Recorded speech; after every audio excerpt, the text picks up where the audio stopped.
ऐसे ही है सब, लेकिन तब भी साथ ले जा सकती है। आज हम देखते हैं कि पहले आज जो रोड कैसे बन रहा था, आज कैसे बन रहा है रोड, रिकॉर्डिंग है, और रिकॉर्डिंग हो कैसे रही। बन रहा है। थोड़ा समय के साथ बदलेंगे तो समय के साथ हम चल सकते हैं, नहीं तो क्या है समय और हमारे 10,000 करोड़ का आदमी है। अरे थोड़ा तो खाओ। हाँ, 3 थोड़ी खाएंगे हम। अरे खाओ। हम मतलब छूट जाएंगे बिजनेस में लोगों से, क्योंकि समय या टेक्नोलॉजी बहुत चेंज हो गया है। टेक्नोलॉजी के बिना मतलब बहुत पीछे रह जाएंगे हम। जीवन साथ भी नहीं चल सकेंगे, लोगों के साथ भी नहीं चल सकेंगे, एक साइड हो जाएंगे। तो समय के साथ अगर हमको चलना है, समय को रिस्पेक्ट देना है, एक इंसान बन के आगे एक बताना है कि हम एक क्या कर सकते हैं, तो आज इंसान को कुछ भी करना है तो वो टेक्नोलॉजी के साथ चलेंगे तो इंसानियत का एक नाम अच्छा उसके शहर के लिए, उसके राज्य के लिए, उसके देश के लिए, और एक नाम बनेगा कि नहीं ये कुछ ब्रांड बनाया, कुछ काम किया। तो मेरे ख्याल से हम भी देखो देसी एक तवे में बनाते बनाते कुछ भी पता नहीं था, फिर भी हमने काफी टेक्नोलॉजी की। इसीलिए तो अभी लास्ट 3-4 महीने पहले ये नेशनल ज्योग्राफी ने कवरेज लिया हमारा। तो ये मतलब क्यों, टेक्नोलॉजी वजह से आज हमारा नाम इंटरनेशनल में हुआ। तो मैं तो यही कहूंगा कि टेक्नोलॉजी के साथ चलना चाहिए। टेक्नोलॉजी ये जीवन है, टेक्नोलॉजी एक इंसान बनाता है। न्यू स्टार, हाँ हाँ, मतलब टेक्नोलॉजी स्टार्टअप करना है तो ही हम आगे बढ़ सकते हैं। और उसमें हमारा भविष्य है, उसमें हमारी मजबूताई है।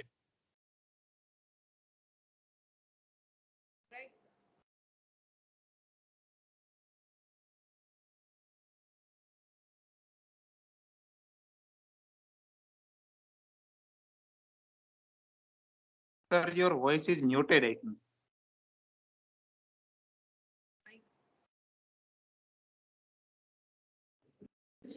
ચંદુભાઈ તમારું માઇક છે ને કદાચ મ્યુટ થઈ ગયું છે. ચંદુભાઈ, હા તમારું માઇક છે ને મ્યુટ થઈ ગયું છે સર, એને અનમ્યુટ કરી આપો. हेलो हेलो, હા ઓડિબલ, હવે ઓડિબલ છે સર.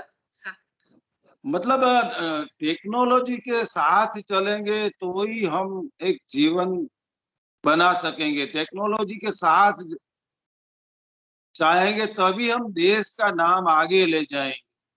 टेक्नोलॉजी के बिना देखो हम छूट जाएंगे। एक इंसानियत से आगे बढ़ना है तो एक टेक्नोलॉजी चाहिए।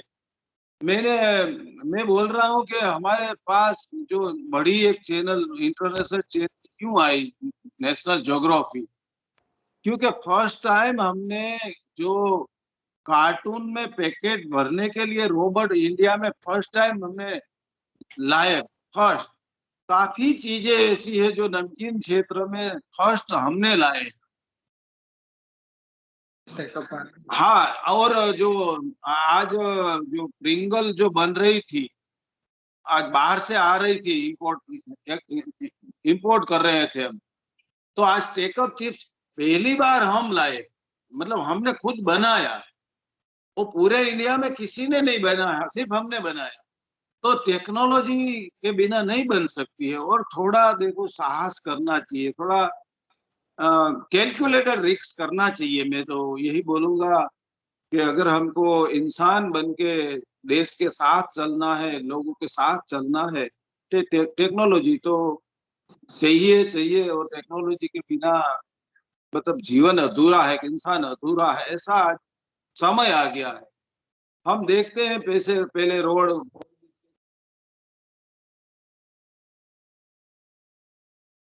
कुछ है ही नहीं आज की तारीख में। तो मैं तो यही बोलूं। You are right, sir. हाँ, हाँ, और आज युवा धन है, आज वो टेक्नोलॉजी के साथ चल सकते हैं। हम तो देखो इतने साल एक पुराने लोग थे, फिर भी कोई एजुकेशन नहीं था, फिर भी हम हिम्मत से टेक्नोलॉजी में आए।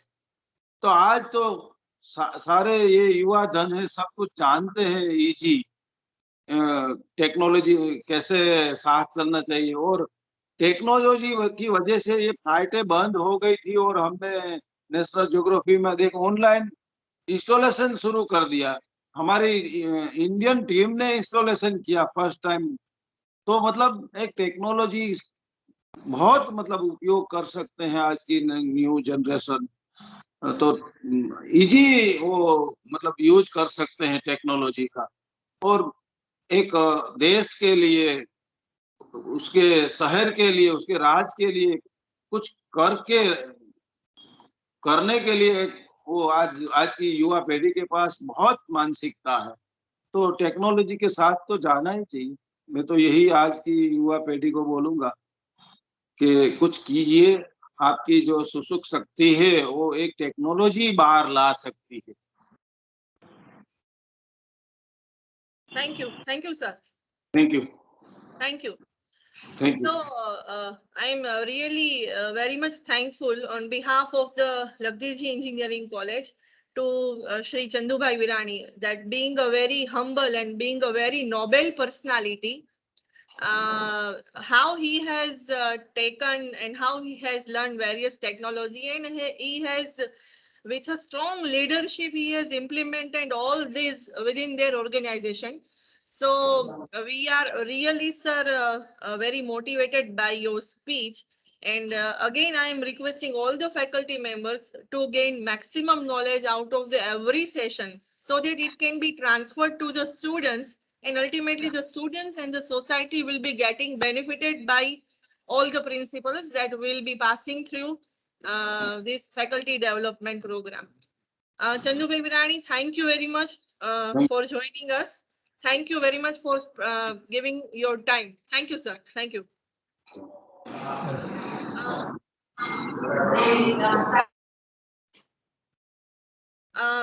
Ace Vinod Sarji.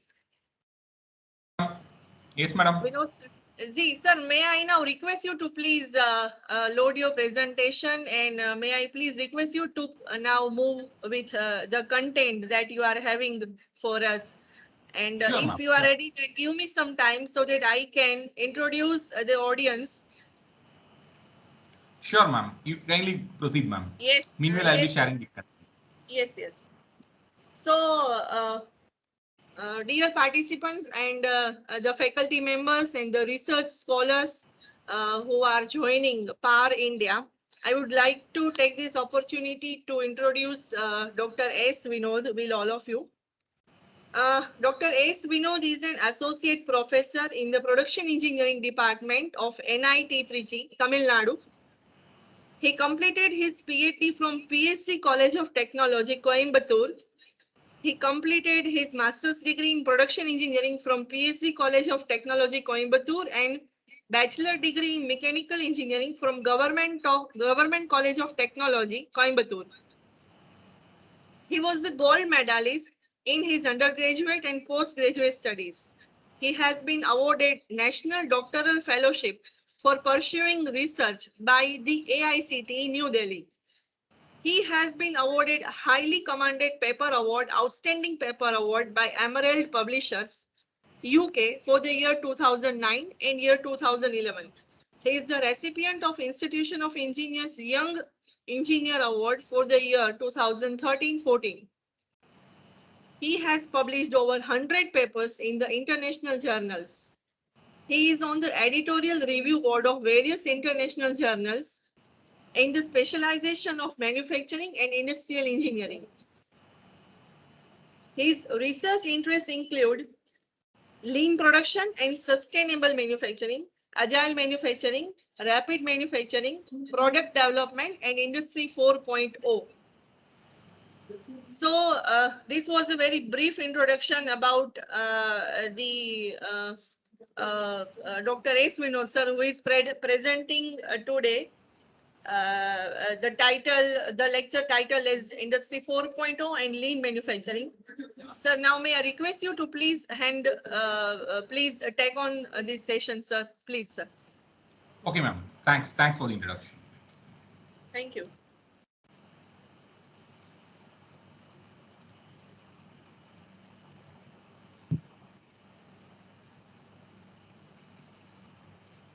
Ma'am, is my content visible? Yes, sir, visible. Okay, ma'am. Ma'am, any interruption in terms of content display or in my voice, kindly bring to my notice. Okay. Yes, sir. Yes, sir. Good morning all the coordinators, faculty and scholar participants. Good morning all. So it gives me pleasure to be with you in this discussion session. So I'll be focusing on the topic Lean Manufacturing and Industry 4.0. As this FDP is focused on the integration of Industry 4.0 and manufacturing perspectives, I would like to do from the viewpoint of Lean Manufacturing and Industry 4.0. So I scheduled my presentation in such a way that I'll be focusing on the fundamental concepts and the advancements in Lean Manufacturing, and further about Industry 4.0 concepts, technologies, and further the integration aspects of Lean and Industry 4.0. So I request all participants to kindly post your queries in the chat box, and interimly let me spend some time on discussion with you. So kindly feel free to interact for any kind of queries you have. Do not hesitate, because the objective of this faculty development program is that the kind of interaction is also very important. Fine, let me proceed. So as I mentioned, I'll be focusing on the lean manufacturing concepts first.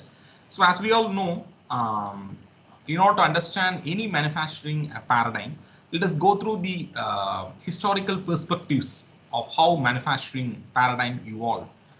So it started with the craft manufacturing, where we all know in craft manufacturing, the focus is on the kind of expertise in a particular field, and it will be transferred to the next generation. Say, for example, like pot making, where they have the skill set, they have the particular group of people have the expertise to do that manufacturing, and they do handle certain product variants, and they go ahead with the predicted demand as well. Also, they work to customer demand, and they try to focus on fulfilling the customer demand. That's how it originated. Then slowly we went ahead with mass manufacturing, where the focus is on high volume production with the limited product variants. So in terms of dedicated assembly lines and so on. So the workforce, they have expertise, and almost it's like a repetitive manufacturing of products. And from mass manufacturing, we went ahead with the lean manufacturing, where the focus is on eliminating waste, streamlining process, and enhancing value addition from customers' perspective. It is being derived from the Japanese industry's Toyota production system, and it got developed on its own way in terms of dedicated tools, techniques, and methodologies, and so on. It's a powerful manufacturing paradigm which can form the base for implementation of subsequent manufacturing paradigms like agile manufacturing, the next successive paradigm, where the focus is on producing variety of products in line with the customer's dynamic preferences and so on. So there, the technological integration is on the higher side as a part of it, and the focus is on customized manufacturing and so on. From agile manufacturing, next we had sustainable manufacturing, where the focus is on developing environmentally friendlier products and processes. That is in terms of minimizing environmental impact. So we try to look at the interaction between the material, product, and process, and how far we can explore certain alternate solutions. Thereby, we try to bring down the environmental impact in terms of life cycle analysis and other dedicated approaches. From sustainable manufacturing, we are moving ahead with smart manufacturing, which is the topic of discussion, and it is one of the core area where industries are focusing towards developing a smart factory, where we have a lot of technological integration in terms of Industry 4.0 implementation and so on. So manufacturing is learning about the manufacturing methods and approaches is more interesting. And in this session, I'll be spending much more time on the integration aspect of Lean and Industry 4.0. So with this prelude, if you try to see the comparison between a craft manufacturing, mass manufacturing, and lean manufacturing, in terms of focus, craft has its focus on task activities, whereas in mass manufacturing, the focus is on product, whereas in lean, the focus is on customer. There is nothing but improving value addition from customer's perspective. That's more important as a part of it. And how we can ensure the customer has the value. Okay, we are thinking value from customer's perspective. That's about the lean system. In terms of operations, if you see in craft, almost we deal with fewer product variants. And whereas in mass production, we have the kind of the batch and queue scenario and the inventory accumulation and so on. Whereas in lean system, we are trying to synchronize the process. Process A and process B will be synchronized so that it will get streamlined, and thereby we will ultimately move towards a kind of a pull system. So in the pull system, it purely works based on customer demand and so on. If you see the overall objective in craft system, we are focusing on the kind of expertise or the kind of the mastery skills of the workforce that is contributing towards the product design and so on. Coming to mass manufacturing, we try to reduce cost. We know pretty well mass production is based on economies of scale. What the concept says. So when we try to increase the production volume, the unit cost of a product comes down. And we have the concept of increasing efficiency in terms of utilizing the resources and trying to produce the products. Whereas in lean system, we try to eliminate the waste. First, we recognize waste, minimize, and ultimately eliminate it. And we try to add value from customer's perspective. That is more important. Coming to the quality, in terms of craft system, quality is an integrated aspect. That is depending on the mastery of skills, the workforce develop the high quality products. Whereas in mass production, we try to incorporate quality through inspection procedures, inspection methods, maybe a kind of a source inspection, maybe a kind of stage inspection we do. Whereas in lean system, it is included aspects. That is through design methods, design procedures, and design approaches, we try to include quality as an element of manufacturing. Moving ahead with business strategy, if you see in craft system, we are focusing on customization strategy. It is nothing but the products are customized. Though there are not much product variants, but to a certain extent they handle variants as a part of it. And also they try to work to customer demand to the extent possible. As we discussed in mass production, this is based on economies of scale, and we are focusing on automating the product lines because we don't have much product variants as a part. Of course, we do handle certain product variants through quick changeover and other concepts, which we'll be discussing subsequently. In lean system, we are focusing on flexibility and adaptability of the process. We try to make the process flexible and adaptable to the changing requirements of the customers. Accordingly, we may have to reconfigure the process. Coming to the improvement that is expected in craft system is mastery of skills, that mastery-driven improvement, whereas in mass production, it is the kind of expertise of the worker because they do repetitive tasks as a part of it. So it is expertise of the worker. Coming ahead with the lean system, we are focusing on worker-driven improvement, and lean is based on Kaizen approach, that is continuous improvement, and it is worker driven in the sense the solutions for the problems have to be brought from the innovative thought process of the worker. That's more important. The kind of product innovation, process innovation has to happen. It's from customer's perspective. Same analogy we are discussing from Industry 4.0 viewpoint. Still the kind of innovation we are moving at a complete system level innovation as well as a part. So this gives a kind of a comparison between the craft, mass, and lean systems, right?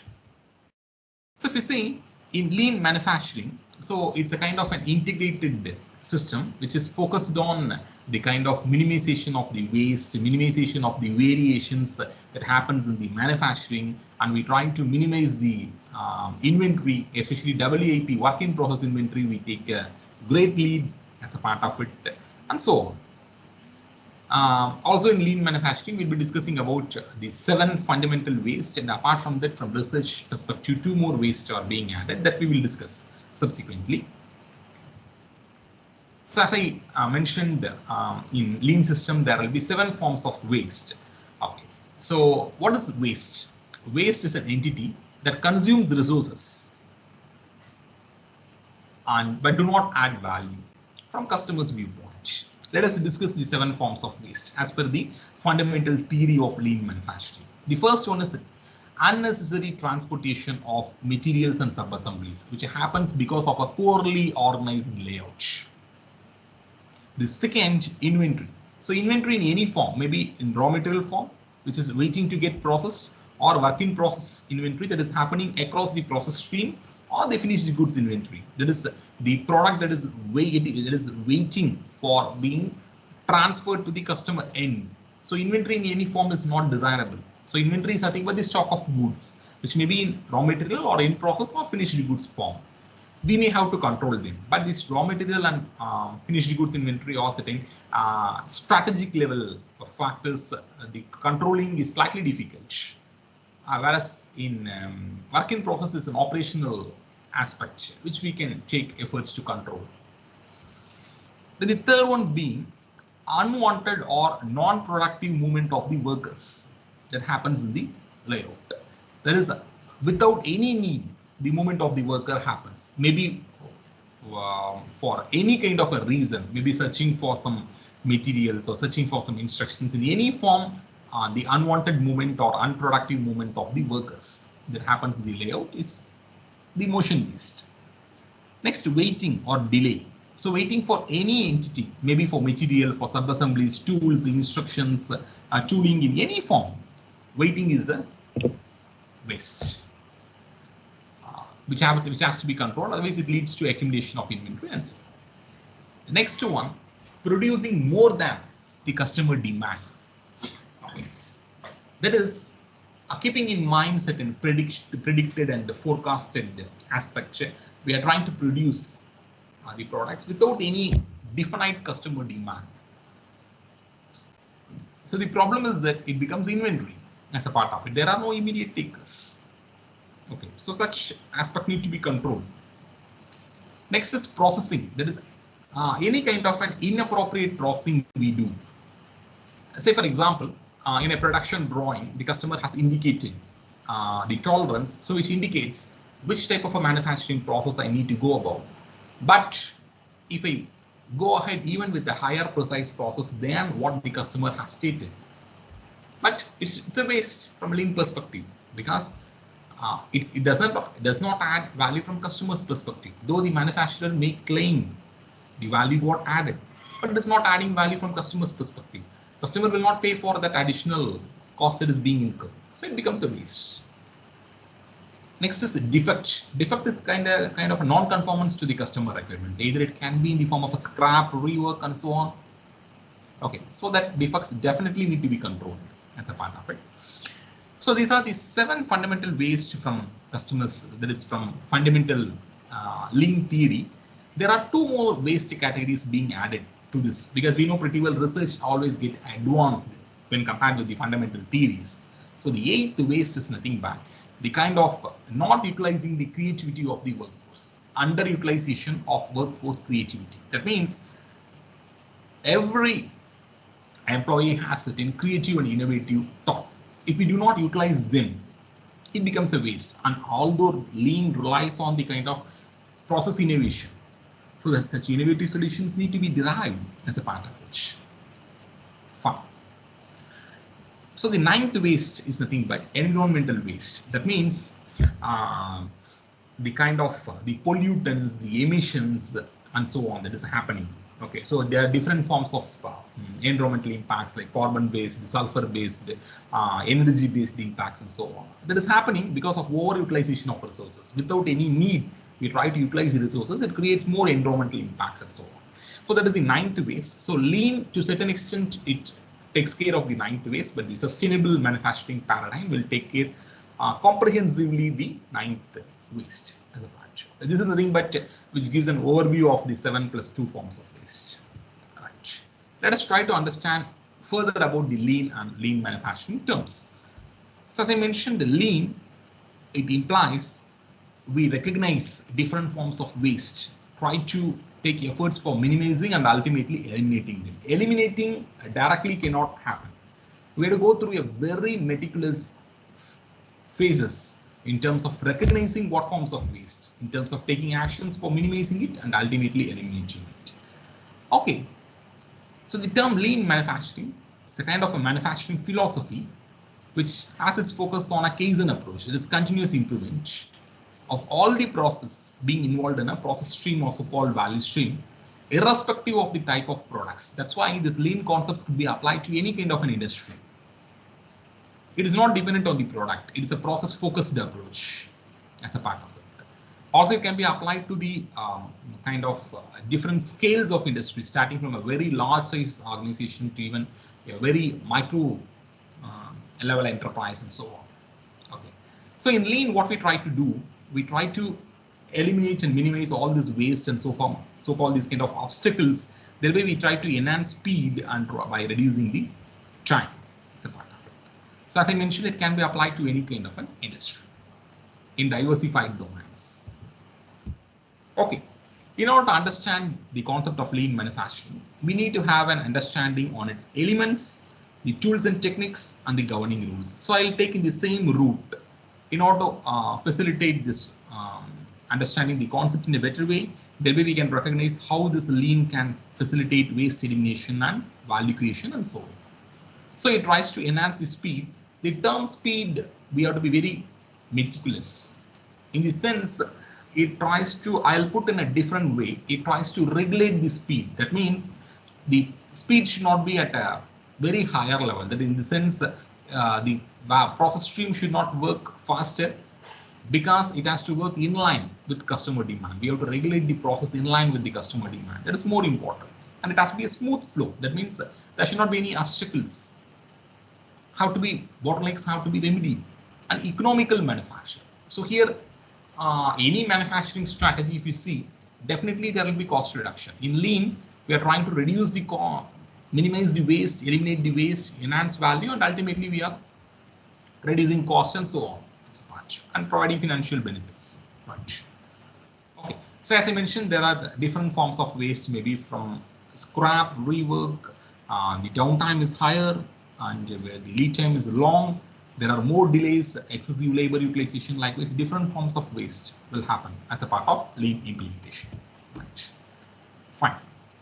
So as I mentioned, in order to understand the lean theory, first aspect we need to focus on its elements, because we need to understand what are the elements of lean manufacturing so that we can make the implementation very smoother and meticulous. So there are 5 elements of lean manufacturing. They are based on a perfect chronology. First, customer value, then value stream, value flow, customer pull, then perfection through Kaizen, continuous improvement. Let us try to understand these elements. First is customer value. As I mentioned, here every activity we do in lean has a cost that is being paid by the customer. And in turn, that activity has to add value from customer's viewpoint. So we need to have a check whether that particular activity adds value or not. Say for example, I do a drilling process, milling process, boring process. So each and every stage, resource is getting consumed. In turn, cost is incurred. In turn, value is being added as a part of it. That's more important. So the main objective for the customer is value for which they pay. So they want value for which for what they are paying as a part.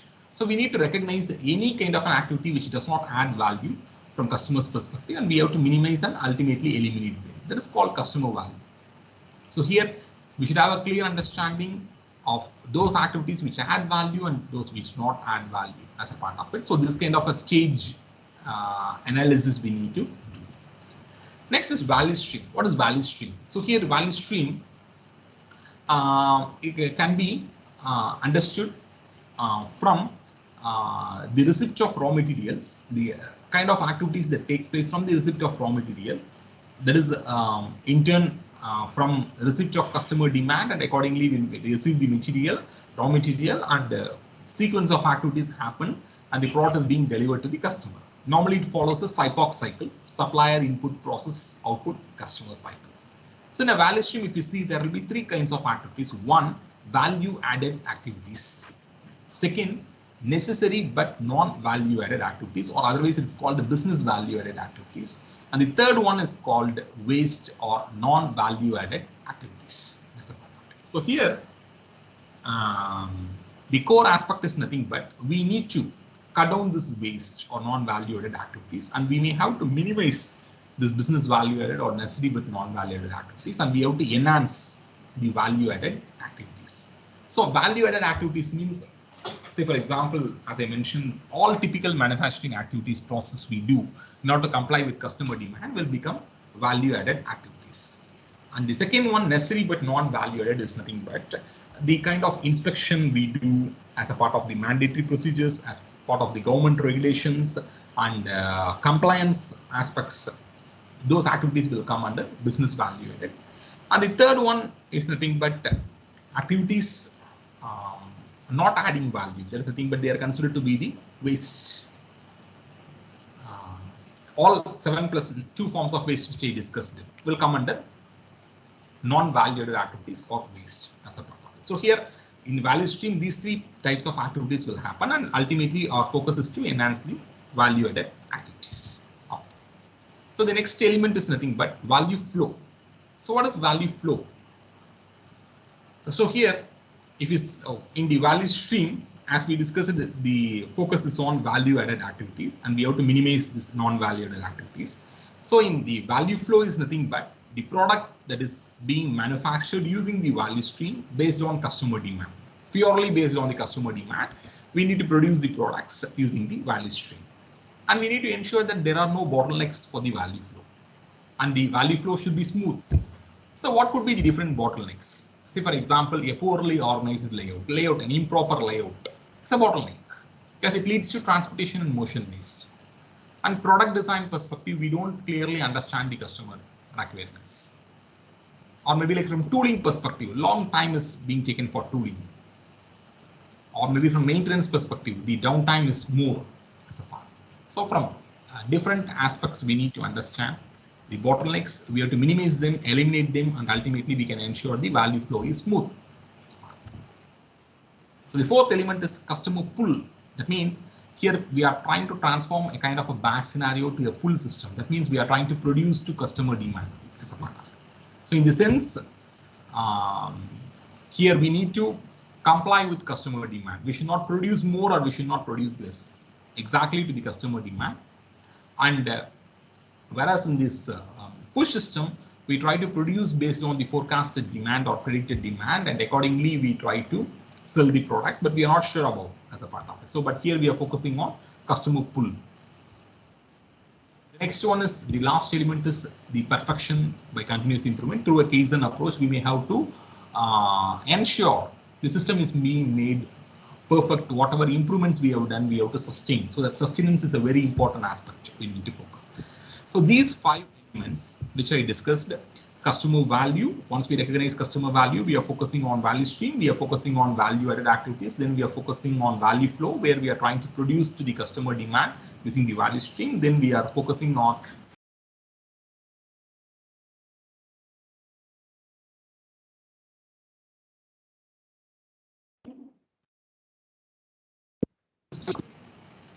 comply with the customer demands. Madam, is there any interruption in the content display? No, sir. The content is visible. There was an interruption of a voice, but now it has been resolved, sir. It is clear. Okay. Okay, ma'am. Okay. Right. Yeah, Fine. yeah. Yeah. So all these 5 elements are based on a perfect chronology. So we may have to have a very clear understanding on these elements. Now, let us move ahead with the discussion on the various tools and techniques of lean manufacturing. So as per lean theory, we have two categories. One is the basic or primary tools, and the second one is nothing but the secondary tools or augmenting tools. So in primary tools or the basic tools, we have four tools: 5S, total productive maintenance, value stream mapping, and work cell. And in the secondary category, we have certain tools like automation, spiral diagram, Poka-yoke, Kanban, and so on. So let us briefly discuss on the various tools and techniques in order to understand the lean system. So in 5S, we all know pretty well it's a workplace organization tool. Its focus is to ensure the workplace is safe, clean, and will be able to ensure the orderliness and will be able to ensure the efficiency and effectiveness of the workplace. So this 5S are nothing but the 5 Japanese terms: Seiri, Seiten, Shiso, Shiketsu, Shishuki, meaning sorting, setting in order, shine, standardize, and sustain. So in Seiri, what we try to do, we try to segregate the items which are in use and which are not in use. Then in Seiten, we are trying to put, we are focusing on ensuring the orderliness of the items as a part of it, so that depending on the requirement, accordingly an item can be pulled. Then in Shiso, we are ensuring the workplace is clean. That means the items must be ready for the immediate use as a part. Then in Shiketsu, we are focusing on standardizing the procedures. Always in lean, we focus on standard operating procedures, SOPs, standardized instructions, SIs, because we know pretty well in different shifts, different operators may be working in the industries, but the procedures have to comply with. The consistency has to be ensured. That's why we go for the standardization. Next is the Shishuki, which is nothing but creating a culture of self-discipline and habituating the workers. Say, for example, once they enter the layout, they have to clean, ensure that their area is clean, and once the shift is over, again they have to ensure that the machineries and equipments are clean, so that the next shift worker will be able to do it as a part of it. So this kind of a culture has to be brought and it has to be sustained, for which they require certain motivation and other aspects as well. But the sustenance is a critical part as a part of lean implementation. If you see in lean implementation, the last phase will be the sustenance in any kind of a tool, but it is the most critical part because it deals with the kind of the taking care of the enthusiasm and the motivation and bringing about the cultural transformation, which is slightly difficult, but anyway, it has to be taken care of. Part of 5S will be doing this kind of a red tagging. Those items which are not in use will be put in a separate area, and accordingly actions will be taken for their disposal. It's again an excellent tool for this as a part of the 5S. This is nothing but the concept which is called a shadow board, which contains the kind of the impressions of the tool, so that if you could see always in lean manufacturing, this before-after scenarios will be presented. So the before scenario is before the lean implementation, and the after one is nothing but after implementing the lean tools. The convention is nothing but the before scenario should be represented left side, and the right side we need to represent the after scenario. So this kind of different tools and techniques, how they are being handled is most necessary. You could see on the left side, just all the tools are being dumped in a bin. It's very difficult to retrieve a particular tool, whereas on the right side it is being kept very systematically, so that the employee who has less experience also will be able to take the right tool and again position back in the its designated place. Otherwise, a lot of time will be wasted. It seems to be very simple, but it's more effective. Likewise, in lean, the solutions will be simple, but they are more effective. So as a part of standardization, they'll be going ahead with implementing standard operating procedures and standardized instructions, and they will be having this kind of a scorecard or radar chart, where for different 5S elements will be representing the scores, and we'll be able to find out where it is lagging. Every week we'll be doing this auditing of various 5S elements, and we'll be able to find out where the organization has to focus. So this spiral chart or radar chart is a very simple tool, but it's more effective. Say, for example, it has diversified applications. Say, in the context of 5S implementation for a particular layout, I want to represent the elements, the scores of different 5S elements. We can represent, or maybe like the scores, 5S scores of different product lines. I want to represent, I can do it. Or 5S scores of different industries I want to implement, I can do so. So it most of the verbal information we can avoid, and we can very systematically monitor the improvements in the parameters as well. Okay, so this is about the 5S. I'm briefly discussing the tools because I need to give you a glimpse of various tools. So the second one is nothing but the total productive maintenance. So we all pretty well know initially, before the emergence of total productive maintenance, the TQM concepts are being applied for maintenance related problems. But in terms of their compatibility, they could not provide, they don't found to be more compatible because they are being designated, conceived with the idea of the quality improvement, whereas here these parameters and the focus is different as a part of it. Then later on they are recognized, and from the kind of planned maintenance and subsequently scheduled maintenance, later they brought this TPM as an integrated concept for maintenance. In TPM, we'll be focusing on the 8 pillars. So the first one being autonomous maintenance, which implies the operators have to be trained on their own to take care of the maintenance aspects. So the second one being equipment and process improvement, where we try to enhance the effectiveness of machineries and equipments through the overall equipment effectiveness, OEE computation. We need to take care of this 13 manufacturing losses here as a part of the second pillar, where they are being put under equipment, manpower, and material related losses, and we may have to monitor those losses, and accordingly this overall equipment effectiveness need to be computed. I'll be showing you an illustration also. It's a powerful pillar as a part of the TPM implementation. The third one being planned maintenance, which is focused on the periodic and predictive maintenance to ensure the natural life cycle of the machine elements and equipments are being taken care of. That's about the third pillar. And the fourth one is early management of the new equipment. Say for example, the manufacturers are very much concerned about the initial operating period of the machineries and equipments or the products in general. Say for example, let us take the case of a 2-wheeler or 4-wheeler we purchase. Initially we'll be having some free service, that is the maintenance. As a part of maintenance they do, they are very much concerned about the time frame as a part. Okay. So why they are very much concerned is nothing but the initial operating period is very critical as a part of it. That we need to correlate with the reliability curve. So we all could recognize the reliability curve where in the initial phase the failures may happen. That is the introductory phase. The failures may happen certain reasons, and towards the end the failures will happen because of the wear and tear and the other aspects. But the second phase is nothing but the stable operating period. That's why the initial operating period we need to take care, for which we need to take into account certain criteria during the product design and development as well. The fifth pillar is focused on the process quality management, where we need to take care of the variations because of the machinery and equipment conditions, which may try to contribute to the occurrence of the defects.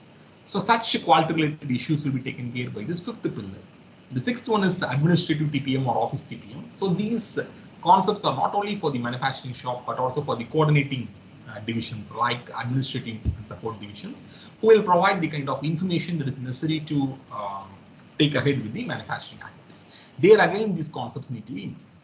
And the seventh pillar is about education and training, where we are very much concerned about enhancing the operators' operational skills and maintenance skills. Both need to be taken care through training procedures as a part of it.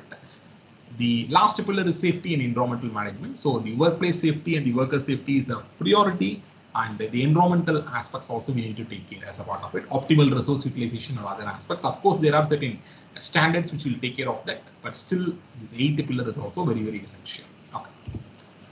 So now let us see how we calculate overall equipment effectiveness, which is a very powerful performance measure of maintenance practices. It is the product of availability, performance, and quality, where our downtime will influence availability and the speed will contribute to the performance, and quality loss will affect the quality.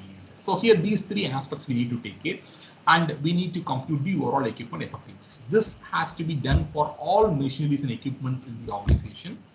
Then after computing, the analysis has to be done. We need to take actions for enhancing the overall equipment effectiveness. Let us see a very simple illustration to understand this overall equipment effectiveness calculation. In our organization, this is being done for a particular machine tool, and the shift time is about 8 hours.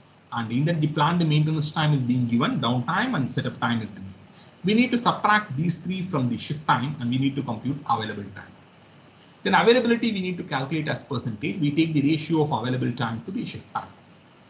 Next, the planned production is about 200 units, but the actual production is 160 units. Somehow they are managing by outsourcing certain tasks or engaging additional workforce and so on. So the performance efficiency is the ratio of actual production to planned production. Then the first in pass rate or the quality is nothing but 99%. So the product of availability and performance and quality will give us overall equipment effectiveness. It's around 64%, but as per the world-class threshold, it should be 85% as a part of it. So there are about 20% lag as a part of it. So this we need to take care as a part of it. So we should not stop with computation. We should explore why the downtime is higher, is there any scope for reducing the planned maintenance time? Then how we can adopt quick changeover and we can reduce setup time. How we can take ahead with the actual production. Each and every perspective we should take it, we should analyze it. We need to concentrate on overall equipment effectiveness, improve it. So as a part of skills improvement, if you see, when we are training the people, the downtime is reducing as a part of it. So here the skills, both operational and maintenance skills need to be taken. So with this, we'll be proceeding with the third primary tool, value stream mapping. So till this stage, are there any queries from participants, faculty or scholar participants? Any queries? Let me take one or two queries.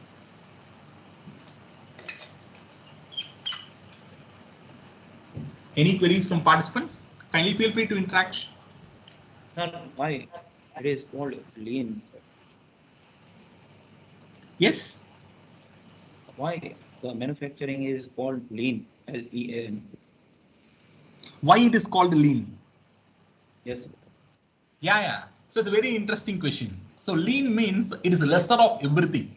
Maybe it could be space, or it could be inventory, or it could be the number of people, or the time, cost, or any entity. It should be lesser of anything and everything. That's why it is being called leaner. The manufacturing system has to be made leaner, means we need to reduce the time, we need to reduce the inventory, thereby we can reduce cost and so on. That's why the manufacturing paradigm is being given the term lean. Hope I answered your question, sir.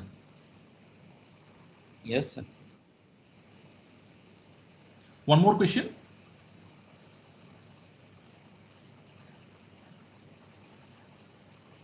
Okay, let me proceed with my session. So interimly, any queries kindly post to the chat box. I'll also take up from you interimly.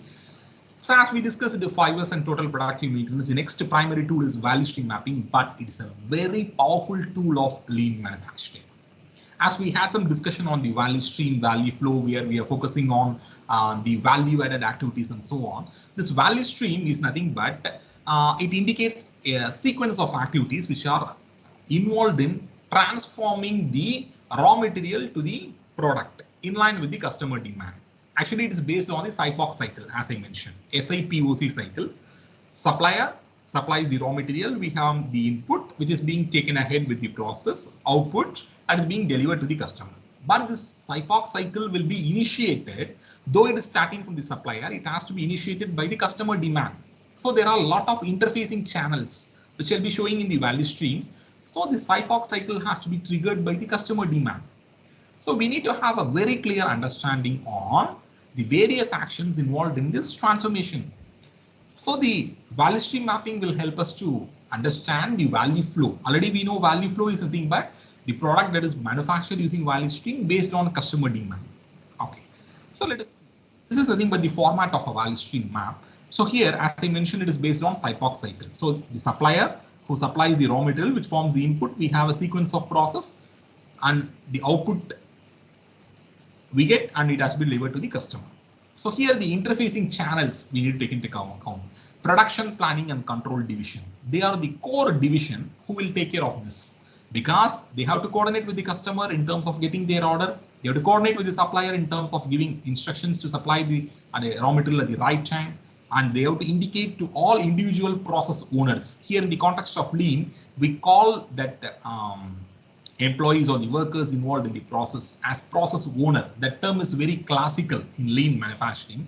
Why we call by the term process owner is nothing but they have to own their process. In the sense, they should have certain belongingness. They have to ensure that the machinery and the equipment is clean, machinery and equipment is not having any downtime issues, not having any breakdown, and such kind of the belongingness they should have. That's why in Lean they call that respective employees who are involved in the process as process owners. So they have to give instructions to the process owner to go at the right time.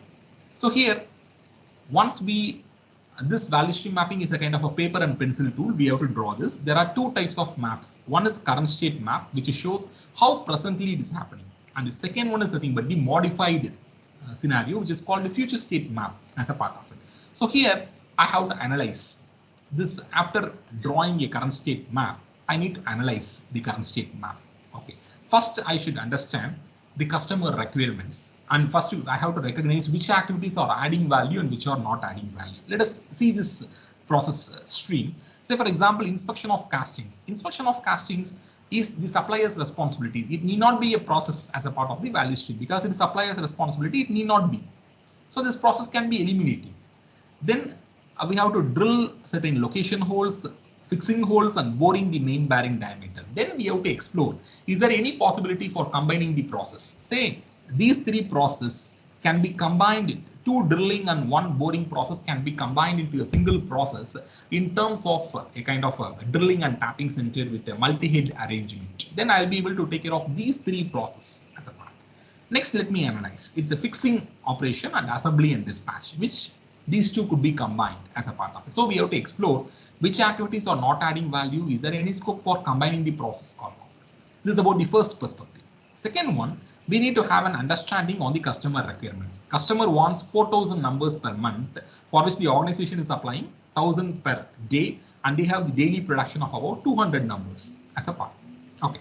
So in this, very important aspect is that the kind of the delivery schedule which they do with the customer will be decided in line with the kind of the transportation, the logistics and other aspects accordingly. And also there should not be, the customer is very much concerned about the, they should not have the inventory being lying at their end. That also need to be taken care. Also the manufacturer in line with that, they may have to work and ensure that they don't have much finished goods inventory and so on. That is very important. Next, we have to take into account the supplier's capabilities and constraints. So here, the supplier is supplying about 1,000 numbers as a part of it, which for which they would be able to work out the economical quantity of raw material to be supplied as a part of it. So 1,000 numbers they are supplying as a part of it. So also they have to ensure that the quality of the raw material is good because it is supplier's responsibility. Here in Lean, we don't emphasize on checking the raw material quality as a part of it. Okay. Next, what we do, we have to see what is the current inventory and WIP. So the inventory, if you see in raw material, we are having 1,000 numbers. In finished goods, we are having another 400 numbers. And across the process, we are having another 3,000 numbers. So what we need to do, this inventory, after getting the RMI, WIP and finished goods inventory, we need to convert to time scale because by units, we'll not be able to understand its magnitude. Once it is being converted to time scale, we'll be able to understand. Say, this inventory sum together, we got 4,400 numbers that we need to convert to the time scale. So we need to take the ratio to the daily production. There is the customer demand per day. So when we take the ratio to the customer demand, we are getting 22 days. 22 days of inventory is very high as a part of it. Definitely we need to take efforts to bring down the inventory.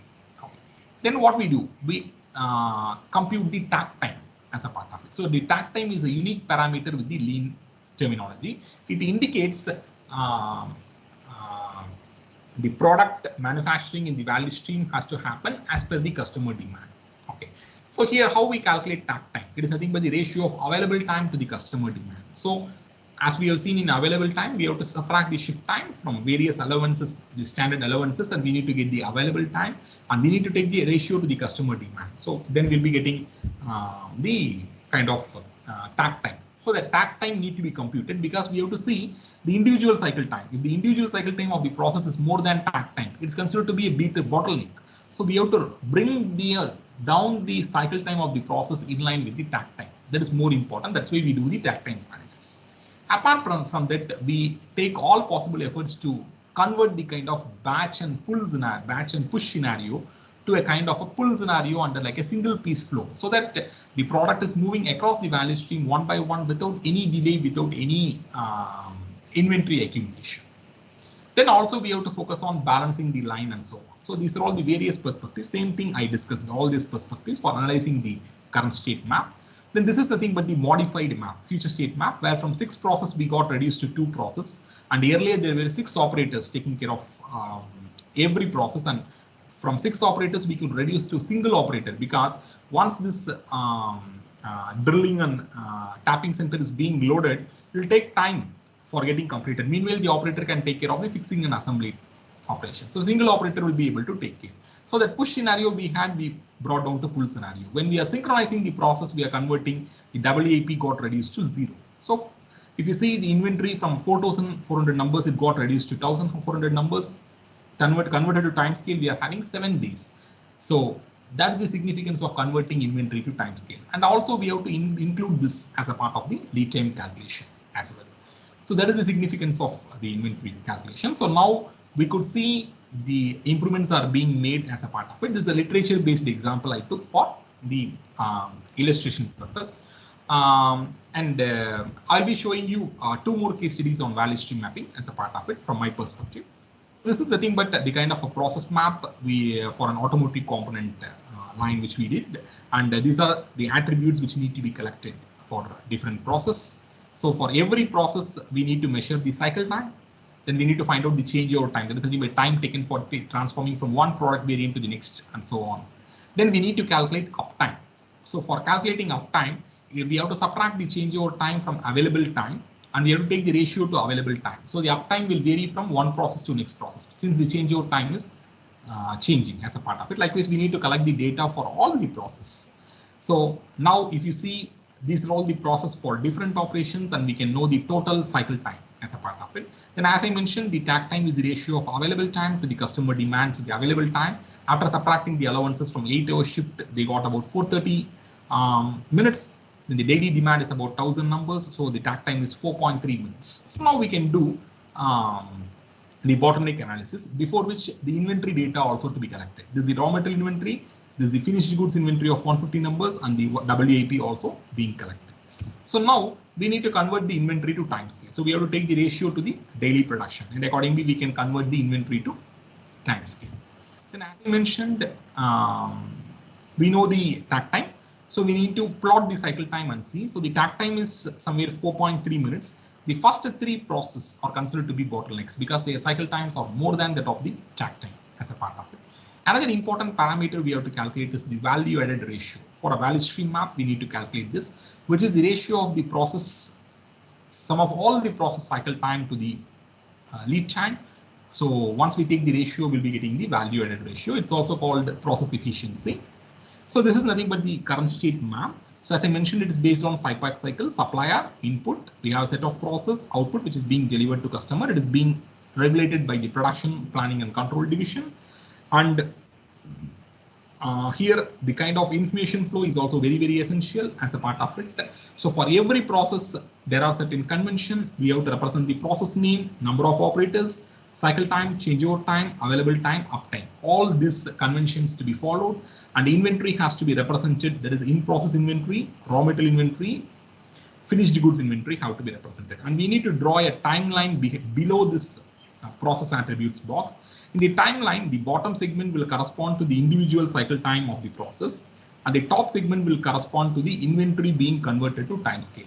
Why we are drawing this timeline is nothing but when we sum up all the parameters of this entities of this timeline, we'll be getting the total lead time. That's why we draw the timeline. This is the current state map, and this is the future state map. Here all the improvements have to be represented using this Kaizen burst. Like it has been recommended to use 5S POK, single minute exchange of dies to take care of the tooling aspect, and jigs and fixtures modification, and the TPM implementation has to be done, and the logistics system has to be modified. Likewise, the improvements have to be deployed, and the Kaizens have to be taken ahead for implementation. This is about the first, second case study, which I would like to show. And there is one more study which I'll be showing. This is nothing but the current state map for another automotive product which we have done. And here the problem is that they had one material movement operator who will take care of the material supply from the raw material bay to the process, which consumed more time. And again, it has been recommended to use another material movement operator. And the kind of the process, the machine tools second and third, their uptime seem to be lesser. So accordingly, it has been recommended to use the TPM study we did as a part of it.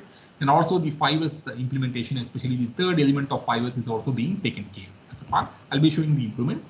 So as a part of the breakdown analysis, we have done the fault tree analysis and we have found out the causes, and we analyzed all the reasons for the downtime, and also we computed the reliability parameters, and also we did a Pareto chart to analyze the breakdown data.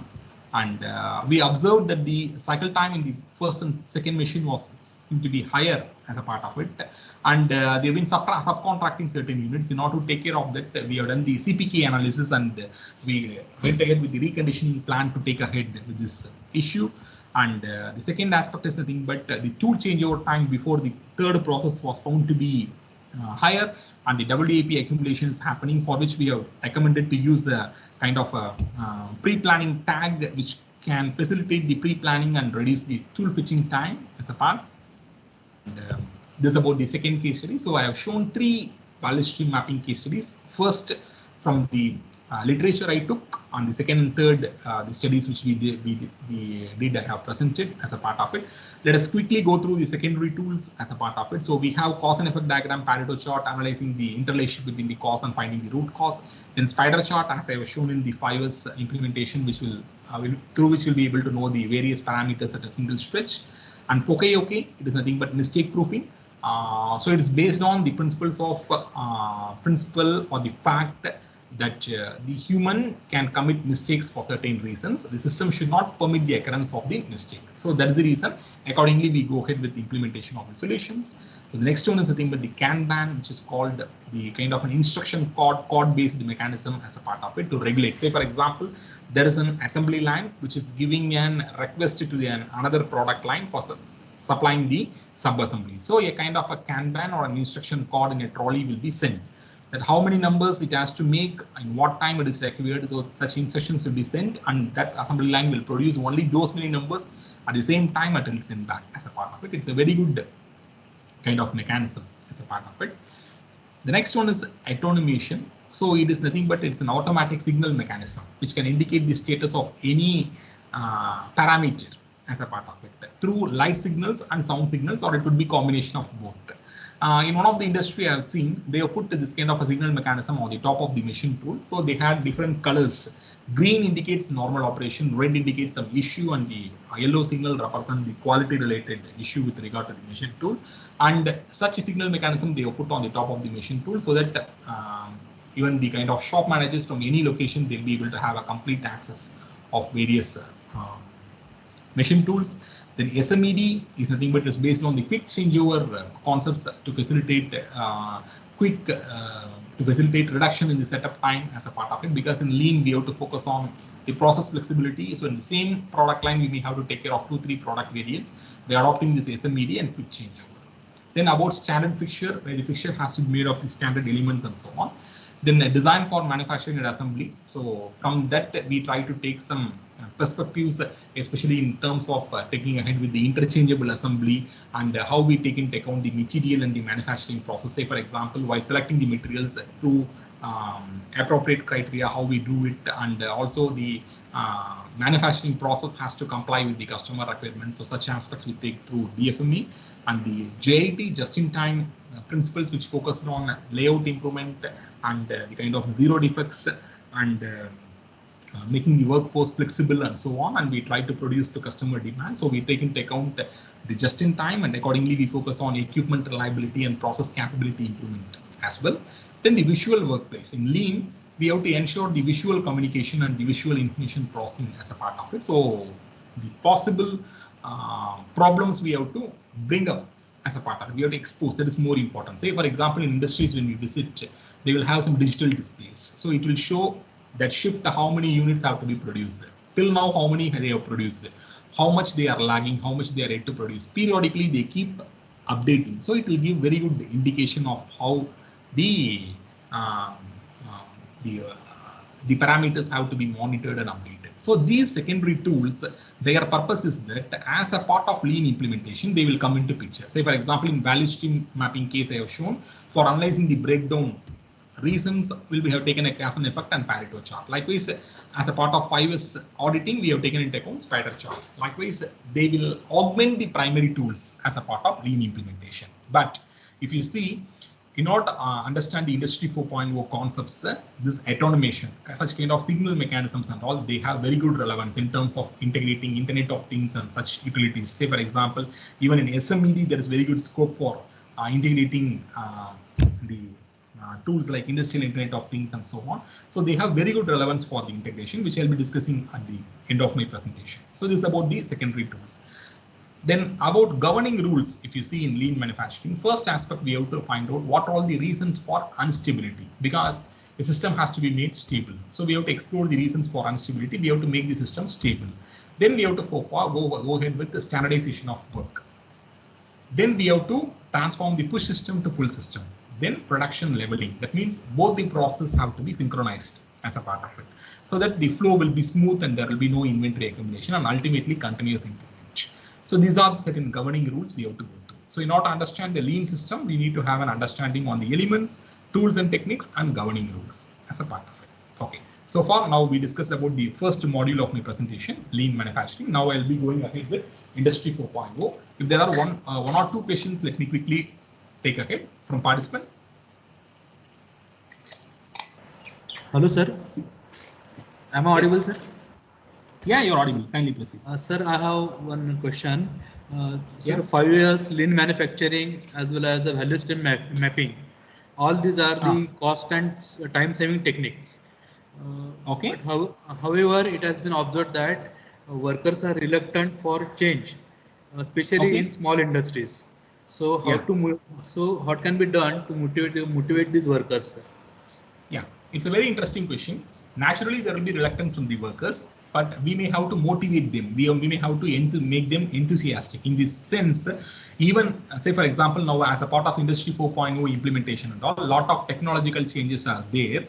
We may have to make the workers to adapt to that, for which we have to clearly convey and to them that these technological improvements and these managerial concepts will contribute towards the improvement of the process, and it will provide more benefits. It will bring about the more benefits not only to the organization, to also for the individual workforce. That's the reason industries, they come ahead with this kind of motivational and recognition schemes like employee of the week, employee of the month. Whomsoever has given very good ideas and suggestions, they welcome, they implement them, and they see the benefits and they recognize them as a part of it through different recognizing mechanisms, so that they will get motivated, enthusiastic. Once they have understood the relevance of the implementation, definitely they will extend their support and the involvement. I hope I answered your question, sir. Yes, sir. Thank you, sir. Thank you. Sir. Yes. Yeah. Yes. Sir, one more question. Yeah. Okay. Kindly proceed. How can lean affect the supply chain? Okay. So in the sense, the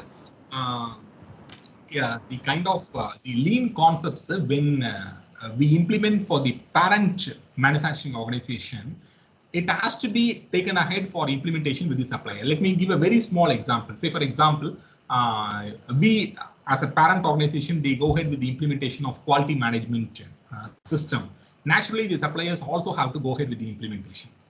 So if they comply with that quality standards, say, for example, in one of the case that the inspection of castings in the illustrative examples, initially it is being considered as an activity, and later on it has been remedied and it has been removed. The reason is that the supplier has to comply with the producing good quality products.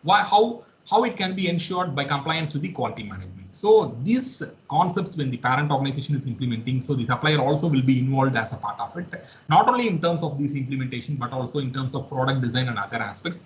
That's the reason these lean concepts are also being taken ahead as a part. This I am taking into consideration one element of the supply chain. Like we said, different elements of the supply chain, these kind of concepts and other implementation will happen, and these lean concepts will help the execution of supply chain in a very effective way. Hope I answered your question, ma'am. Yes, sir. So let me proceed Sir, with. Yeah, sir, yes, kindly. one question is there in the chat box Yeah. from Mr. Zbani Vimles. Okay. He is asking that what is difference between automation and automation? Okay, yeah. So very good question. So in automation, we are taking ahead with the kind of the implementation through the programmable type and the fixer type and other mechanisms in terms of making the entire line to be automated in line with producing the products based on the customer demand. But in automation, it is an automatic signal. It's not a kind of an complete automation. It is an automatic signal mechanism which can indicate the status of any entity.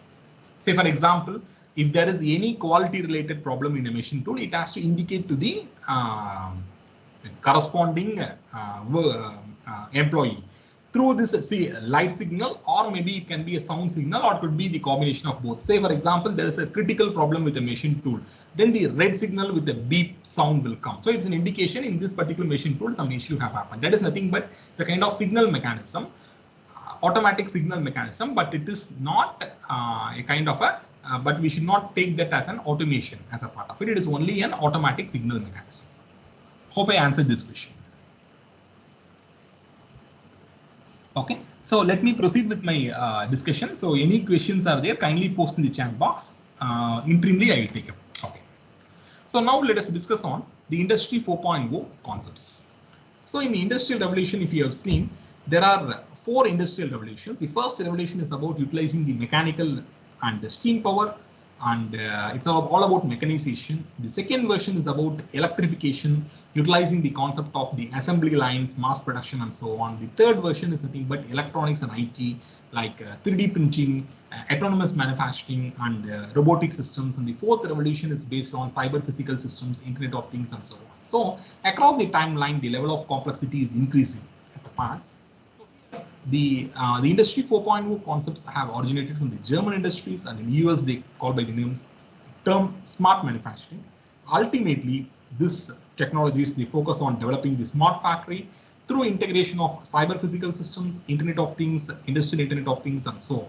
So here the foundation for this Industry 4.0 or smart manufacturing is cyber physical systems, which is the backbone. So through Internet of Things, they try to communicate and coordinate with each other in real-time mode as a part of it. So it is based on utilizing the sensors, actuators, machine learning, and artificial intelligence and other concepts. So if you could see the cyber physical systems, their role is nothing but, as I mentioned, it is the backbone of smart factory. This system, it collaborates the computational elements in order to control the physical entities. It takes care of the digital twin, the physical world and the virtual world, how they can be coordinated, how they can be supported, how they can be interfaced. That is more important. So here monitoring, coordination, control, integration have to be done through completely via the technology. That is the focus of the CPS. See the kind of the factory. Okay, the workstations, their arrangement.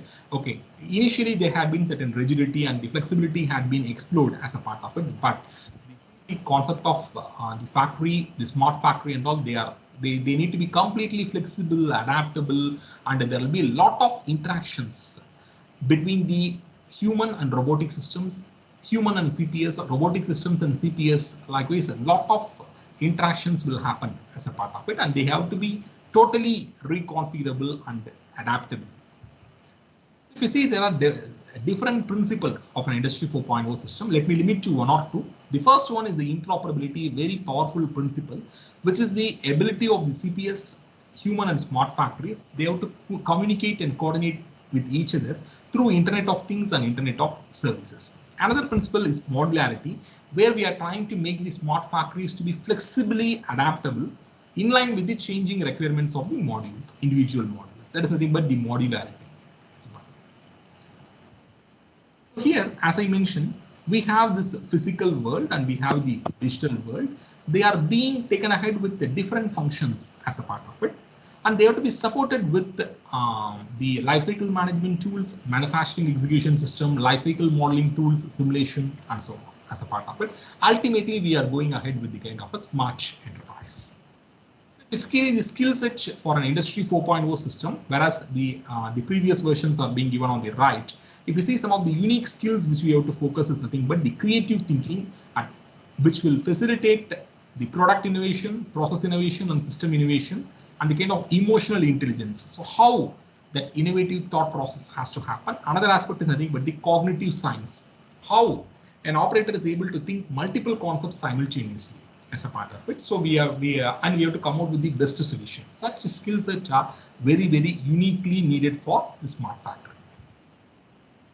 So if you see the need for I4 system, we are transforming the traditional machines to be of self-aware and self-learning machines with the performance and maintenance improvement. And we are trying to arrive at the open and smart manufacturing platform, which is being incorporated with data monitoring, data analysis on a real-time basis, and the benefits will be able to make the manufacturing enterprise more flexible. We can increase the speed of innovation. Of course, productivity improvement will be there, and work-life balance of workers will be taken care, and flexibility and agility at a very higher level with, of course, financial benefits and so on.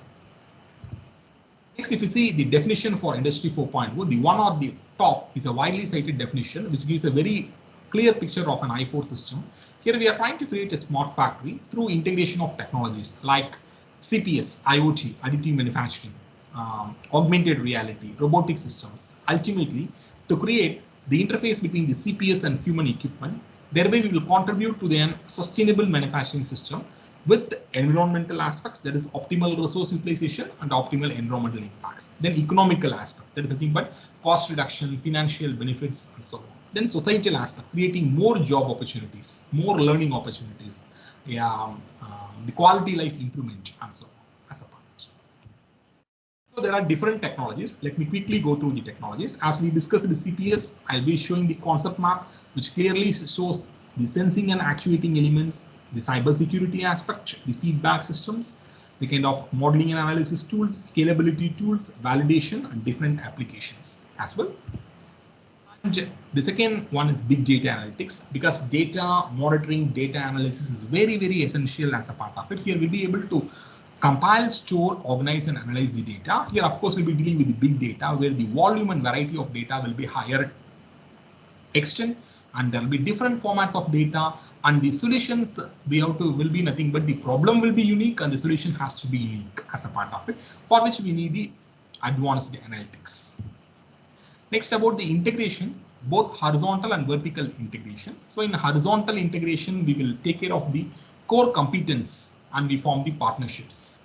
Whereas in vertical integration, it is in-house competence on different functions, how we are strengthening the expertise and how we are enhancing the value chain. Both are essential through Internet of Things, iOS, and about the lifecycle management tools and the business management and so on. Both the type of integration are needed. Next is additive manufacturing, which is a core technology in manufacturing. So as we all know, in Industry 3.0, we had a lot more discussion on 3D printing, but now we are moving ahead with the kind of 3D printing at a higher level. Say, for example, in terms of manufacturing metallic parts, that's metal additive manufacturing, and the kind of the complex product manufacturing, say, for example, in terms of generating lightweight structures and lattice structures as per the industrial requirements, for which we take the help of designing for additive manufacturing, topology optimization, taking care of the topology of the products and so on as a part of it. Lot of developments are happening. Even we are moving ahead with 4D printing, where the parts after getting printed, they will get self-assembled, self-aligned, and using the shape memory alloy, smart materials and so on as a part of it. So a lot of transformation is happening in terms of the additive manufacturing, which is a core technology. Then about Internet of Things and Industrial Internet of Things, where we are taking ahead with the sensors and actuators, and we are taking ahead with the smart machines and advanced analytics across variety of applications. We could see the kind of machine tools, we could see the robotic systems, the sensing, actuating modules, and the kind of PLCs and the kind of the protocols and so on. So how they are being completely interfaced. Next one is augmented reality, which is a very important technology as a part of it, which can provide an interactive experience of a real-world environment. They are being supported with the computer-generated perceptual information as well. So through these AR technologies, we try to add this kind of AR cameras into the smartphone applications supported with object recognition, so that they will provide an interactive experience of the real world. Say, for example, here in the context of lean manufacturing, when we see we have a machine tool, we need to monitor the maintenance parameters as a part of it. So it's nothing but through an AR mechanism, I'll be able to know the complete history, what are all the maintenance activities being done, what are all the breakdowns happen, how they are being remedied. Complete analysis will be done of the maintenance aspects, and we'll be able to get the maintenance data through the AR system as a part of it. Also, another one important aspect where we can take through the Internet of Things integration is something, but a shop manager can remotely monitor the parameters, the maintenance parameters and the quality parameters as a part of it, so that it will help the monitoring the overall equipment effectiveness at a very remote location. Of course, it has to be supported with the cloud-based systems as well as a part. So thereby the workplace safety and workplace effectiveness also could be taken ahead. So for which in Industry 4.0, there are different protocols we need to go through beyond the conventional TCP/IP protocols. We'll be taking ahead with the IEEE, ZigBee protocols, Z-Wave, and we have ISA, NFC based protocols, and we have MQTT, XMPP, such unique protocols which can support the execution of a smart factory. And apart from that, in applications, if you see, there are different applications which can be supported through the RFID based mechanism, where very effectively we can track the inventory.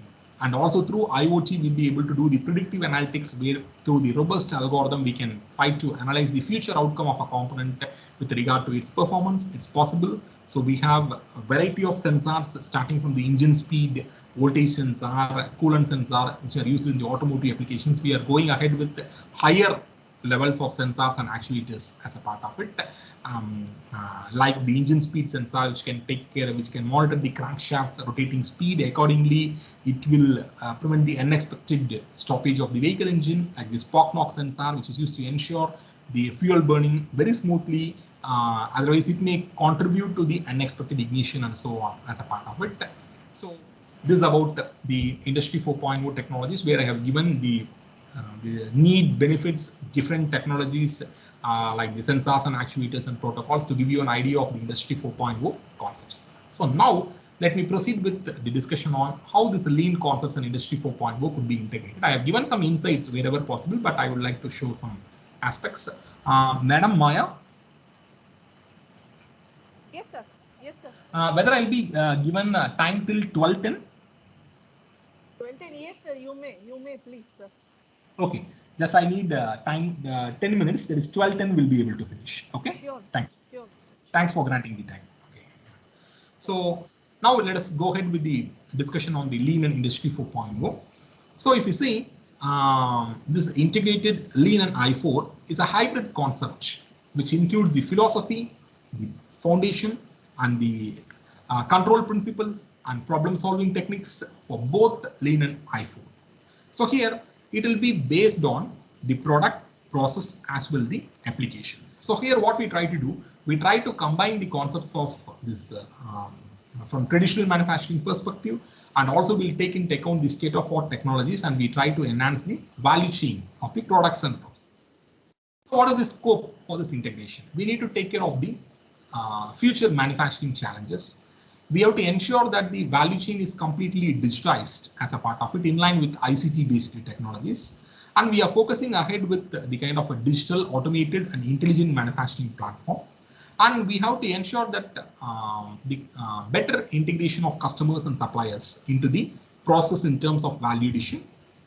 So if you see the need, the reasons being the market is becoming volatile and globalized, and the competition intensity is increasing, and we are focusing on mass customization. There are new challenges coming into picture from different viewpoints like cost, time, and so on. And even we are moving ahead with arbitrary product sizes, even to a lot size of about 1 as a part of it, which can be taken ahead with these advanced technologies like additive manufacturing. If we say the benefits, what kind of benefits? We'll be able to enhance the values and services to the customers in the organization. We'll be able to enhance the competitiveness and efficiency of the manufacturing organizations. And we'll be able to simplify the production process, and we'll be able to optimize the customer value and the faster product design and redesign. Both could be possible. Then always, of course, we'll be able to optimize the plant layout and maximize the operational performance. We can ensure the manufacturing process are more flexible, intelligent, and agile to meet the changing requirements of the modules. That's why the modularity will help in this aspect, the principle of Industry 4.0, and providing better work environment in taking care of employee morale, reduce lead time, customize the products, and so on. As a part. So some of the frameworks from the literature I would like to show. In this framework, they have gone ahead with the modified version of CPS, Cyber Physical System, to Cyber Physical Production System, where they had the physical world and the virtual world. Through the data acquisition and feedback mechanisms, they are able to provide the data monitoring and analysis in a more effective way, and they could process the data, and they could take in and analyze the interactions, and completely they can enhance the effectiveness of manufacturing through the integration of these two extremities as a patch. Another architecture, they have shown how the CPS can facilitate just-in-time delivery. So here, through the manufacturing execution system, they have interfaced with the CPS system, so that we'll be taking ahead with the manufacturing order, will monitor the stock level and the material consumption, and accordingly the purchase order will be routed to the supplier in order to facilitate just-in-time delivery. So we could see the CPS is doing multiple activities as a part of it. Here we can see the kind of lean production and I4 system from different aspects. If you see in lean production, it's a holistic approach. We try to integrate human, technology, and organization, whereas Industry 4.0 is technology driven. In the philosophy, here in lean production, we are focusing on problem solving approach with the enhancing the competence of the people, whereas Industry 4.0, we are focusing on the self-optimization and so on. The basis for lean is stability and standardization. That's why standardization and stability we focus much, whereas in Industry 4.0 is based on the interconnectivity and adaptivity of the enterprise. Coming to the control principle in lean, we have that is a flow, streamlining flow, pull system, like we have FIFO and other mechanisms, whereas in Industry 4.0 it's a dynamic, it has to depend on the present scenario.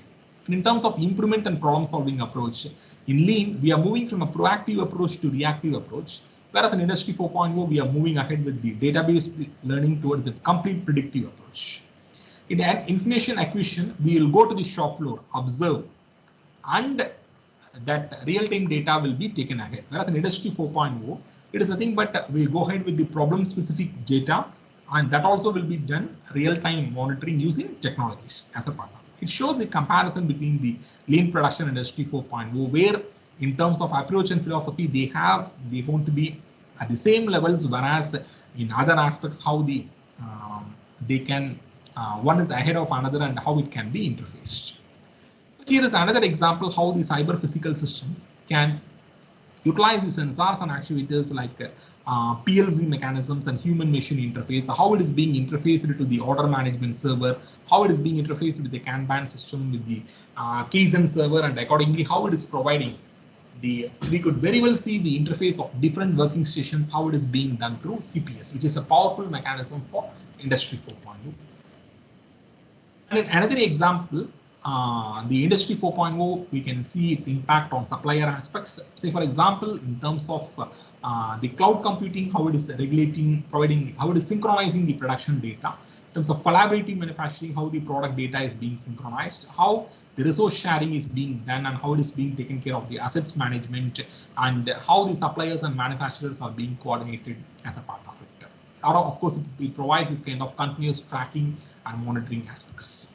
Okay, so this is a very this illustration shows the kind of the interaction between the Industry 4.0 technologies and the lean concepts. For example, the Kanban is having very good correlation with the RFID based mechanisms, big data analytics, the simulation, with the human computer integration, with the AGVs and so on. So this kind of a mapping will help us to see how a particular lean tool is interfaced with the different Industry 4.0 technologies. This is very, very relevant because now we are focusing on the integrated implementation of lean and Industry 4.0. The lean concepts here we are taking from the Industry 4.0 concepts. concept.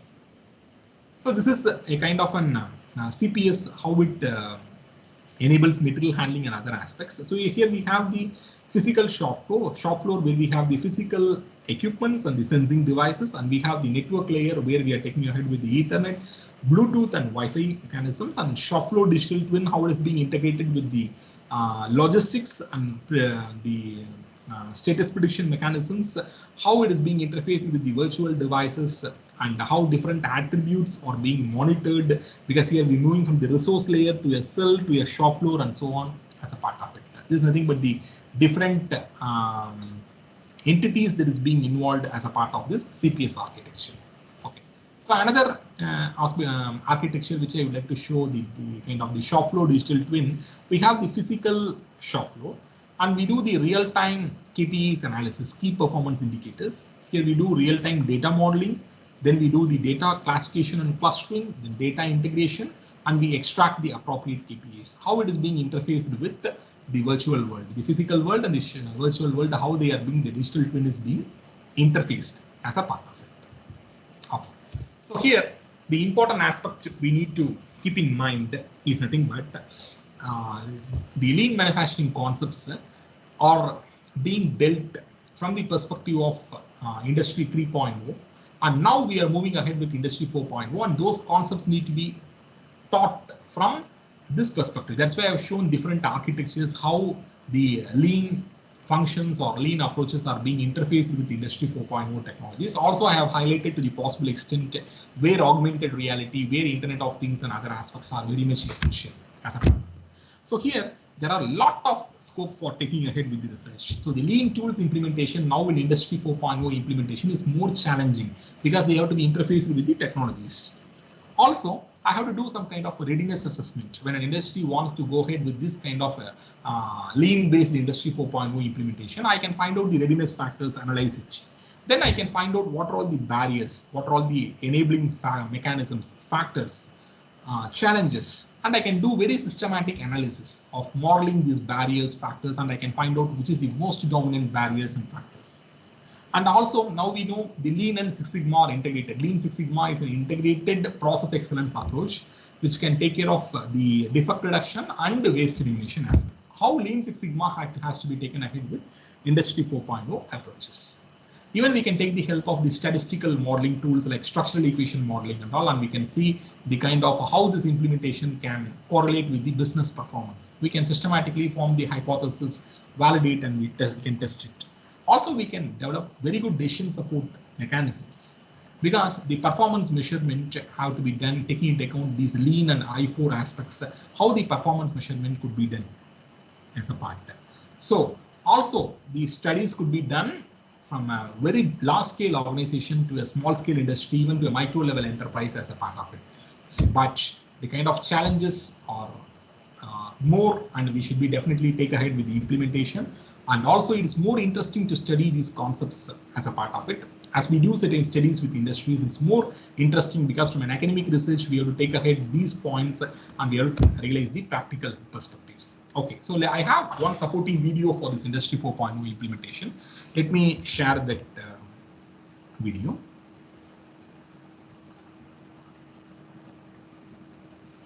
Once again, I'm sharing.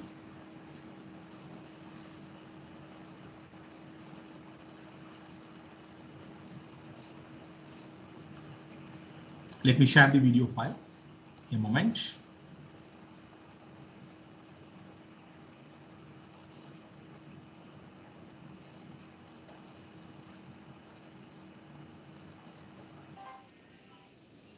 Just a moment.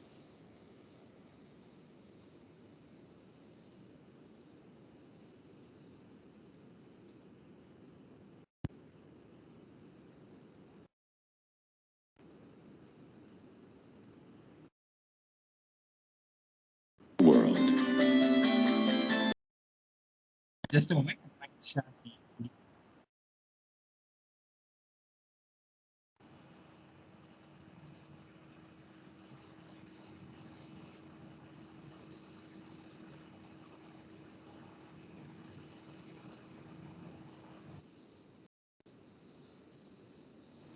Madam, is the video file visible? have you played? Means I have started playing. the folder is visible, but Okay, once it again. is not. Yeah. Once again. Just Yeah. let me try. Oh, once Yeah. again.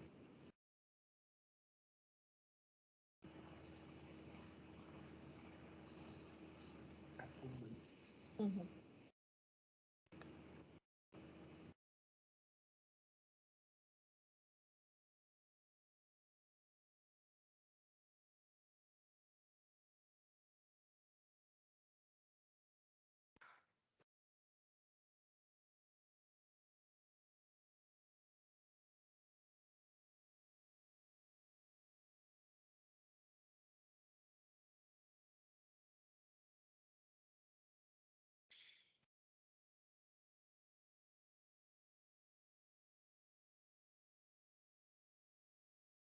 Once again.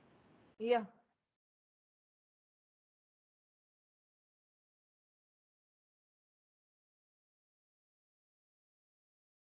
Industry 4.0.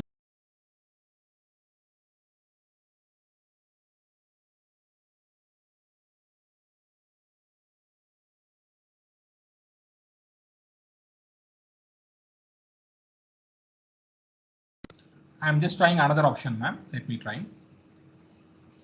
Please, sir.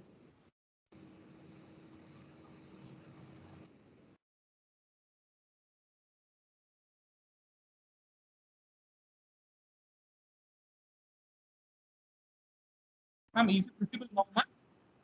Yes, sir. Visible. The video is visible. Yes, sir. Video is visible, sir. Yeah, let me play. Could you hear the audio also? Yeah. Okay, I'm playing. No, sir, audio is not. Oh, once again. It is not audible, sir. Oh, once again. Just once again. Amisha.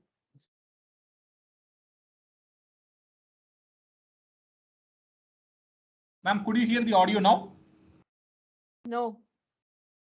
Your voice is audible, but the file you are playing, that is not audible, sir. Only you could see the file alone? Yeah. Okay. Fine. I have included computer science, so I can explain on my own, ma'am. Okay. Yeah. I'll play the video and I will explain on my own. Okay. Please, sir. Could you see the video file now? Now not, but previously when you played, it was visible. Now it is not visible. Now you could not see. No. Once again.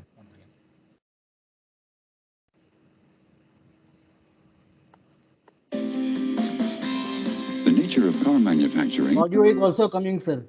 It's coming up? Yes. Okay, let me play now. Okay, thank you. Yeah.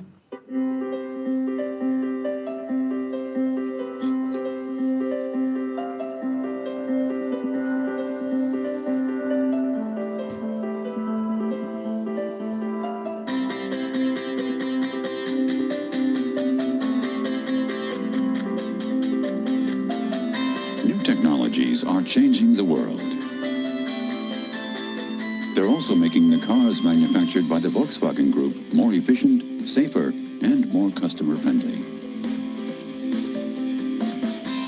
The nature of car manufacturing is also changing in a similar way. In fact, the next batch of innovations is so extraordinary that experts are already declaring the dawn of a new industrial era, Industry 4.0. So what does manufacturing look like today? Traditional car production involving hundreds of identical vehicles lined up in a row no longer exists. The options available to customers are now so vast that each car becomes a unique and individual object. Cars are now manufactured to order. Data makes its way from the customer's order to the Volkswagen Group's systems and then to each individual section of production. A car consists of many thousands of individual parts. The press shop processes blanks for the bodywork.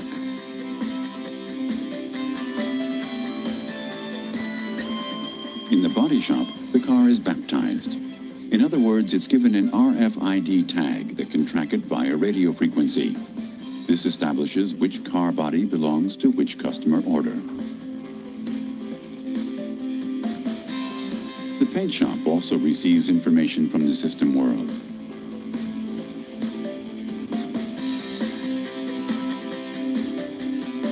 In sequencing storage, the cars are placed in an optimal order for assembly. From here, information is transmitted to suppliers and pre-assembly as to which part is required when and where.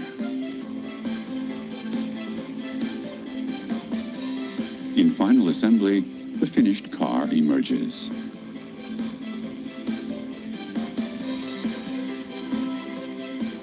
The Volkswagen Group manufactures its cars using state-of-the-art technology. But development and innovation never stop. What does the future hold in store?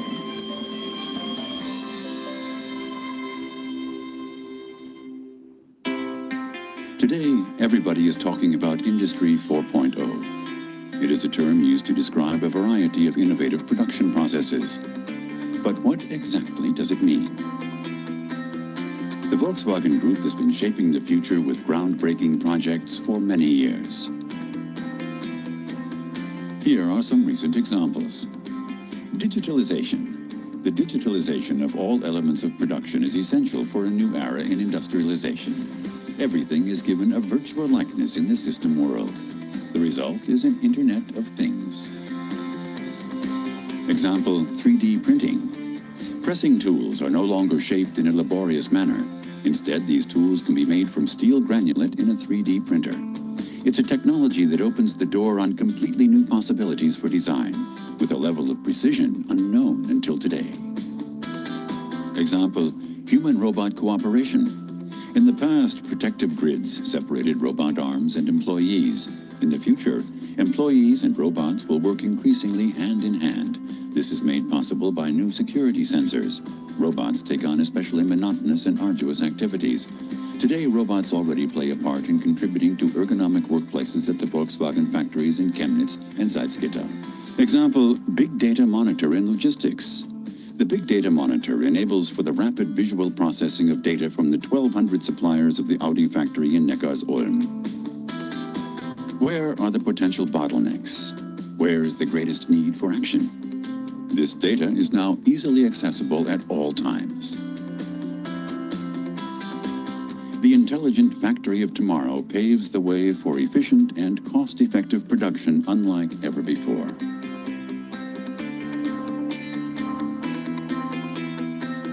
Industry 4.0 also means brand new opportunities for employees.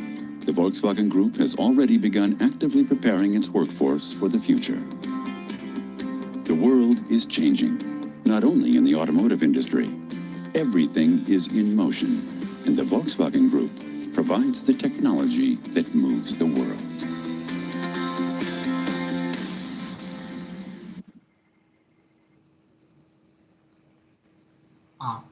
Yes, this video file why I shared, it's more interesting to see how Industry 4.0 implementation is being taken ahead within auto component manufacturing industry, and we could see state-of-the-art technologies being followed, starting from big data analytics and 3D printer. There's a powder bed fusion process which is used for tool making, and we could see the human robotic system integration. You can see how the robotic system is responding to the human executives, and we could see the kind of RFID based mechanisms, Internet of Things, such technologies being integrated in a very effective way as a part of the implementation. That's why I shared this file. Okay, so now I hope in my session I've started from the discussion on the lean manufacturing, then I went ahead with the Industry 4.0 technologies, then the integration aspect, then I have pointed out certain research avenues as a part of it, and I have shown in a video file which shows the state-of-the-art technologies being implemented. So if there are questions, Madam, with your permission, let me take a few questions for about 2 to 3 minutes. Yes, sir, please. There are some questions in the chat box. You may please. Okay, ma'am. Chat box, I'll be able to see. One second. Yes, Yeah. yes, sir. Yes, sir. One second. Yeah.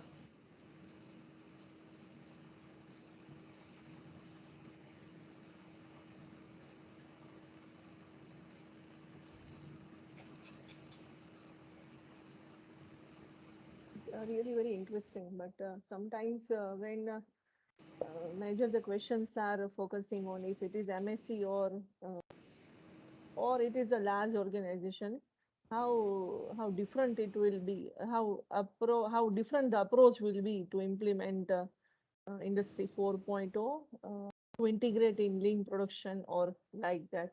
What I'm getting from that is. Madam, this chat box I couldn't see in my window. Okay, Could you so please? sir, yeah, please. I'm reading. Dear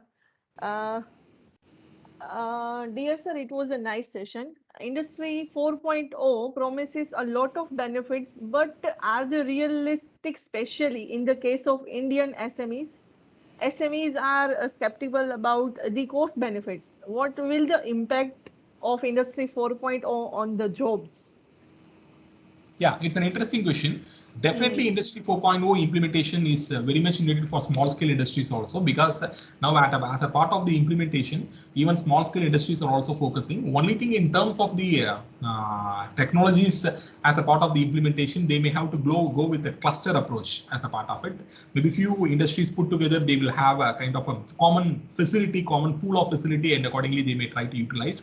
The investment is another aspect, but still they can go ahead with this kind of cluster-based implementation. Also, there are some incentive schemes as a part of the implementation. Even the ministry also, they may be working out with the schemes as they do for lean implementation earlier. They provide certain grants for implementation as a part of it, but definitely implementation will be possible, and it provides a very good scope for small scale industries to go ahead with this implementation, and definitely they may have to go ahead with to take care of the future manufacturing challenges. Okay, ma'am. Next question, ma'am. Sir, what is or which is the critical function or operation as per your view while we are focusing the integration of Industry 4? Ma'am, your voice is slightly breaking. Could you please repeat the question, ma'am? Yeah. Sir, which is the... Hello. Hello, sir. Yes. Sir, which is the critical function or operation as per your view to focus while integrating Industry 4.0 in manufacturing organization? With Industry 4.0 with? Which is the critical function or operation as per your view or your consideration that is to be focused while we want to integrate I 4.0 in the industry? Yeah. Okay. So here, say for example, for as a part of the technology implementation, we need to very meticulously identify. Say for example, for the problem area and the corresponding technology has to be implemented. In that, we may have to say, for example, I have pointed out how the maintenance parameters have to be monitored. So in that regard, Internet of Things and other cloud-based concepts to be integrated. So the selection of the right technology for the right problem area, and according to how they are being interfaced and how the parameters are being monitored is a very important aspect. So selection of a right technology and how that technology integration has to contribute to the performance, that is one of the critical aspects, I feel. Yes, thank you so much, sir. It Okay, was ma'am. really a fantastic session. Means when at one end you are trying to leading your operation and you are trying to improve the competitiveness of the organization, and on the second end, because of the technological advancement, the industries has to adopt Industry 4.0 principles. So it was a really nice combination of the content that you have presented, sir. Sir, may I'm now requesting Professor Devangi Desai to present a vote of thanks to you. Professor Devangi Desai is an assistant professor in Production Engineering Department, Shantilal Shah Engineering College, Bhavnagar, Gujarat. Miss Devangi, please. A very good noon to respected Dr. Ashwin and all the participants. Your voice is not audible. Please speak loudly. Yes, ma'am. Hello. Yes, First of all, I've a very good. Yes, is it audible, ma'am? Yes, ma'am. Okay.